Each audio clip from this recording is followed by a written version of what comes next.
il a développé la capoeira régionale bayanaise. Et aujourd'hui, les gens qui suivent cette capoeira sont des gens qui font la capoeira régionale.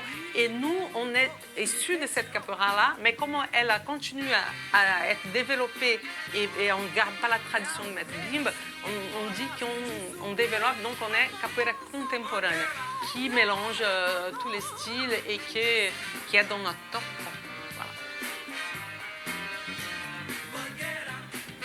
La capoeira, elle a plusieurs directives, c'est-à-dire que les gens qui vont faire la capoeira Angola, où ils sont habillés en blanc mais en tenue des rues, parce que ça vient des esclaves, c'est-à-dire la tenue des esclaves, ou la tenue des malandrins, des voyous, qui s'habillaient en blanc ou en lin, avec des chaussures des villes et pantalons avec ceinture, chemise boutonnée. Et donc, ils pratiquent comme ça. Et d'autres qui sont aussi de la capoeira Angola, mais les couleurs d'Angola, pour la capoeira Angola, pas le pays, c'est le jaune et le noir. Donc, ils pratiquent en tenue jaune-noir, pantalon noir et t-shirt jaune. Et les capoeiristes régionales, la capoeira régionale, la capoeira contemporaine, ils ont une tenue blanche ou le t-shirt des couleurs, mais toujours ce qu'on appelle le abada, c'est le pantalon blanc. Et il y a dans la ceinture, on a des cordes. Donc il y a aussi dans la capoeira contemporaine deux directives. Les gens qui ont des cordel. Cordel, c'est des cordes mais trancées avec des couleurs différentes. Et nous, on a des cordes d'une couleur ou moitié-moitié, mais c'est des cordes faites déjà qui ont tant dans la couleur du niveau de la personne. Voilà. Les premières écoles ont commencé dans les années 30. Et dans ces écoles-là, la capoeira Angola, il n'y avait pas de grades. Après, on était maître quand on était très bon. Et donc, il n'y avait pas ce système-là. Maître Bimba, il a créé un système de grades parce que chez lui, après 6 mois, on était déjà élèves formés. Et donc, on pouvait pratiquer les ballons, les ceintures, c'était des exercices qu'on jouait très vite, on jetait les autres vers le haut, on faisait des acrobaties. Et les élèves qui arrivaient à faire ces genres de choses, ils étaient déjà gradés, pas maîtres, mais gradés. Et donc, il y avait un système de mettre des foulards. Et le système des foulards, il y avait 2 raisons.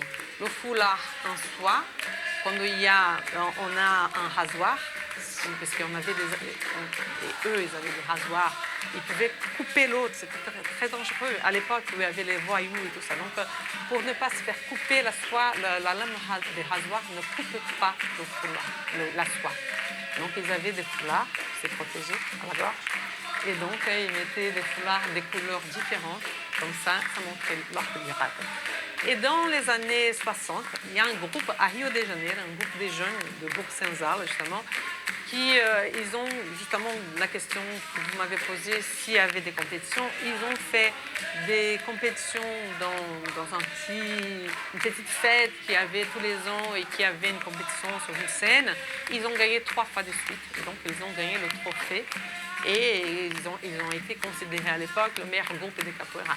Et pour faire cette démonstration et cette compétition, ils avaient des tenues de compétition qui étaient rayées rouge-blanche. Et ils mettaient une ceinture rouge pour aller avec, torse nu.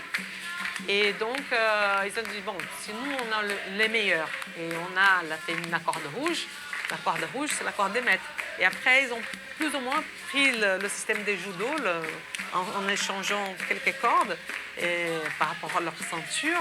Et ils ont fait les grades comme ça. Et ces grades, jusqu'à maintenant, aujourd'hui, on a maintenu plus ou moins la même corde comme ça. Après, il y a eu une confédération brésilienne de boxe qui, comme on était interdit de faire une fédération brésilienne de capoeira à l'époque, donc on est rentré dans la fédération de boxe. Et donc, les gens qui étaient fédérés, ils ont décidé de faire le système des cordelles. Le cordel, qu'on appelle cordel, c'est des cordes tressé avec la couleur de drapeau de Brésil. Voilà.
Sur le plan personnel, la capoeira m'a tout apporté parce que c'est une forme de vie maintenant. Je vis, d'abord, il fait quand même presque 30 ans que je suis professeur de la capoeira.